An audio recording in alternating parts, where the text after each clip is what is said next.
ब्रह्मचारिणीं मुनिकदम्बकादम्बिनीं नितम्बजितभूधरां सुरनितम्बिनी सेवितां नवामुरुहलोचनाम् अभिनवां पुदश्यामलां त्रिलोचनां कुटुम्बिनीं त्रिपुरसुन्दरीमाश्रये।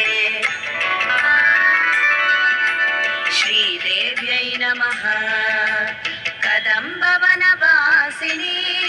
कनकवल्लकीधारिणीं महार्हमणिहारिणीं मुखसमुल्लसद्वारुणीं दयाविभवकारिणीं विशदलोचनीं चारिणीं त्रिलोचनां कुटुम्बिनीं त्रिपुरसुन्दरीमाश्रये।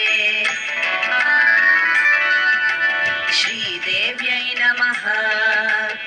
कदम्बवनशालया कुचभरोल्लसन्मालया कुचोपमितशैलया गुरुकृपालसद्वेलया मदारुण कपोलया मधुरगीतवा